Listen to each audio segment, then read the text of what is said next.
വീട്ട് കുറച്ച് കാലമായി. അങ്ങനെ കാലം കഴിക്കാൻ പാടില്ല. ഞാനത് 2 ദിവസം അശ്ലീലവും അശ്ലീലവും പറയുമ്പോൾ പറയാൻ വിചാരിച്ചൊരു കാര്യമാണ്. പക്ഷെ എന്നോടും ആ സമയത്ത് സമയം കിട്ടിയില്ല. ഒരു സൂചനയ്ക്ക് വേണ്ടി ഞാൻ പറയുന്നു. നാടും വിട്ടുപോയിട്ട് കൊല്ലങ്ങളോളം അന്യനാട്ടിലിരിക്കുന്ന ചില പുരുഷന്മാരുണ്ട്. കടുത്ത തെറ്റാണ് കേട്ടോ. നല്ല ആരോഗ്യമുള്ള യുവതികളെയും വീട്ടിലിരുത്തിയിട്ട് നിന്റെ ദുന്യാവ് സമ്പാദിച്ചിട്ട് നിനക്ക് മതിയാകുന്നില്ല. നീ ദുന്യാവ് ഇങ്ങനെ സമ്പാദിക്കാൻ വേണ്ടി ഭാര്യനെയും വീട്ടിലിരുത്തി അന്യനാട്ടിൽ എത്രയോ കാലങ്ങൾ പോയി ഇരിക്കുന്ന ഏർപ്പാട് നിർത്തണം സഹോദരന്മാരെ. ഒരു ചുരുങ്ങിയ കേസ് ചെലവായാൽ തന്നെ ഇടയ്ക്കിടയ്ക്ക് വന്നു പോയിക്കൊണ്ടിരിക്കണം വിദേശത്ത് പോകുന്നവർ. അത് നമ്മുടെ സ്ത്രീകളുടെ സുരക്ഷിതത്വത്തിന് അനിവാര്യമാണ്. അവരുടെ പാതിവൃത്യം സൂക്ഷിക്കാൻ അനിവാര്യമാണ്. നിനക്ക് തന്നെ മറ്റൊരു സ്ത്രീയുടെ മുഖത്തേക്ക് നിന്റെ കണ്ണ് പെട്ടുപോകാതിരിക്കാൻ അത് നല്ലതാണ്. നീ ഇടയ്ക്കിടയ്ക്ക് നാട്ടിൽ വന്നു പോകണമെന്ന് വിദേശത്ത് പോകുന്നവരോട് ഞാൻ പ്രത്യേകം ഉപദേശിക്കുകയാണ്. ഒന്നുകൂടി പറയട്ടെ, നിനക്കങ്ങനെ വരാൻ പറ്റാത്ത ചുറ്റുപാടാണെങ്കിൽ നിന്റെ ഭാര്യയെ നീ അങ്ങോട്ട് കൂട്ടിക്കൊണ്ടുപോകണം. നീ വിദേശത്ത് കൊണ്ടുപോയി നിന്റെ ഭാര്യന്റെ കൂടെ സന്തോഷത്തിൽ ജീവിച്ചോ. കാരണവന്മാരോട്, ഉപ്പാപ്പമാരോട്, ഉമ്മാമ്മമാരോട് ഞാൻ പറയുന്നു, മകന്റെ ഭാര്യനെ അങ്ങ് കൊണ്ടുപോവാണ് എന്ന് പറയുമ്പോഴേക്ക് നിങ്ങൾ വാളെടുക്കണ്ട. നിങ്ങളെപ്പോഴേക്ക് പ്രശ്നം സൃഷ്ടിക്കണ്ട. ഓ കൂട്ടിക്കൊണ്ടുവന്നാ ഓൻ എന്ന് ചോദിക്കണ്ട. ഭാര്യനെ നിന്റെ മകനെ കൊണ്ട് പെണ്ണിനെ കെട്ടിച്ചു നിന്റെ വീട്ടിൽ അടുക്കളപ്പണിക്കല്ല. അതുപോലെ തന്നെ നിന്റെ വീട്ടിൽ അടിച്ചു വാരാനല്ല. അതിന് നീ ജോലിക്കാളെ നിർത്തിക്കോ. അതേസമയത്ത് ചെറുപ്പക്കാരന്റെ ദീന് രക്ഷിക്കണം. നിങ്ങളെ മക്കള് നരകത്തിൽ കിടന്നുരുളുന്നതാണോ നിങ്ങൾക്ക് താല്പര്യം? നിങ്ങളെ മക്കളെ ഭാര്യമാർ കുറച്ചു ദിവസം കഴിയുമ്പോൾ സ്വന്തം മക്കളെയും വിട്ട് ഇറങ്ങിപ്പോകുന്നതിലാണോ നിങ്ങൾക്ക് താല്പര്യം?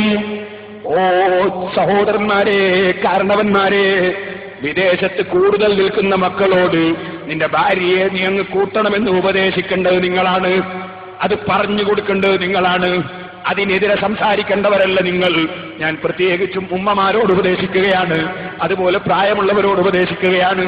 ഇതുപോലെ ചെറുപ്പക്കാര് ഹലാലായ നിലയ്ക്ക് ഭാര്യമാരുമായി സല്ലപിക്കുമ്പോഴും സന്തോഷിക്കുമ്പോഴും ചിരിക്കുമ്പോഴും അവര് പരസ്പരം ബന്ധപ്പെടുമ്പോഴും അവര് റൂമിലേതെങ്കിലും സമയത്ത് ഇരിക്കുമ്പോഴും നീ എന്താ എടുത്ത് കഴുത്തിക്കെട്ടുന്നാണോ എന്ന് ചോദിക്കുന്ന ചില ഉമ്മമാരുണ്ട്. ആ നിലയ്ക്ക് അതപ്പതിച്ചു പോകരുത് ഉമ്മമാരെ. മറിച്ച് ചെറുപ്പക്കാർ അവരുടെ യുവത്വമുള്ള സമയത്ത് ഹലാലായ വഴികൾക്ക് നിങ്ങൾ സൗകര്യം ചെയ്യണം.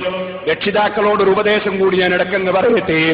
ചെറുപ്പക്കാരായ ആൺകുട്ടികളുണ്ടെങ്കിൽ അതാ നിന്നോട് അനുയോജ്യമായ വിവാഹാലോചന വരുമ്പോ നീ അവിടെ തെങ്ങിന്റെ എണ്ണം നോക്കാതെ, കാറിന്റെ പവർ നോക്കാതെ, അറയുടെ ഉഷാറ് നോക്കാതെ, പണത്തിന്റെ മുമ്പിൽ നിന്റെ മകനെ പണയം വെക്കാതെ ദീനുള്ള കുടുംബത്തിൽ നിന്ന് വിവാഹാലോചന വരുമ്പോ നിന്റെ ചെറുപ്പക്കാരനായ മകനെ കൊണ്ട് വിവാഹം കഴിപ്പിക്കണം.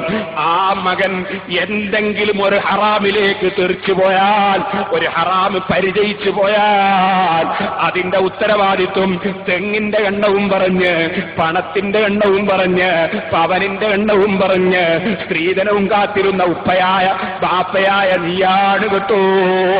അതിന് വാശി പിടിച്ച അമ്മാമനാണ് കേട്ടോ. അതിന് വാശി പിടിച്ച ഉമ്മയാണ് കേട്ടോ.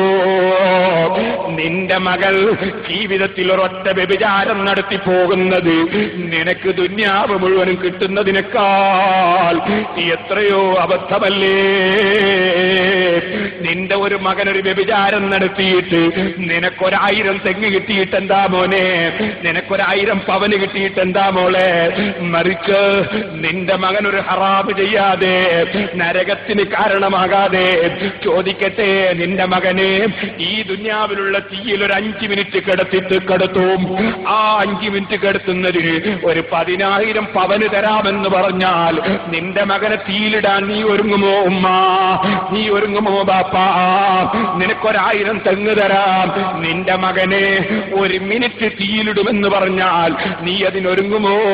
സമ്മതിക്കുമോ? നിനക്ക് അല്ലാഹുവിന്റെ നരകത്തിൽ വിശ്വാസമില്ലേ? അതുപോലെ സ്വർഗത്തിൽ വിശ്വാസമില്ലേ? നിന്റെ മകൾ നിന്നോട് ചോദിച്ചിട്ടല്ല വ്യഭിചാരത്തിന് പോവുക, നിന്നോട് ചോദിച്ചിട്ടല്ല ഹറാമ് ചെയ്യാൻ പോവുക. നിന്റെ മകനെ നീ അതാ വിവാഹപ്രായമെത്തിയിട്ട് വിവാഹം കഴിപ്പിക്കാതെ നിർത്തിയാൽ അവൻ ഹറാമിലേക്ക് പോയി, അവൻ തീ കുണ്ടാരത്തിൽ നിന്നെരിയുമ്പോ ബാപ്പനെ ലയനത്ത് ചെയ്തില്ലേ? ബാപ്പയായ നീയും ഉത്തരവാദിയായില്ലേ? ഈ താഴ്ന്ന ദുന്യാവിനോടുള്ള പ്രേമം മനസ്സിന്റെ ഉള്ളിൽ പരിചരിയേണ്ട കാലം കഴിഞ്ഞില്ലേ? ഏത് മനുഷ്യനും ഈ ഭൂമിയിലുള്ള ജീവിതം അവസാനിക്കുന്ന ജീവിതം അല്ലേ? അതുകൊണ്ട് സഹോദരന്മാരെ, ഏത് രംഗത്തും അള്ളാഹുവിനെ ഭയപ്പെട്ട് ജീവിക്കണം കേട്ടോ, അള്ളാഹുവിനെ ഓർമ്മിച്ച് ജീവിക്കണം കേട്ടോ. അങ്ങനെ കണ്ണിൽ നിന്ന് വെള്ളമൊലിപ്പിക്കുന്നവർ, അതേ ഖുർആൻ പറയുന്നു, നജ്ജാശി രാജാവിന്റെ ആൾക്കാർ അള്ളാഹുവിന്റെ റസൂലിന്റെ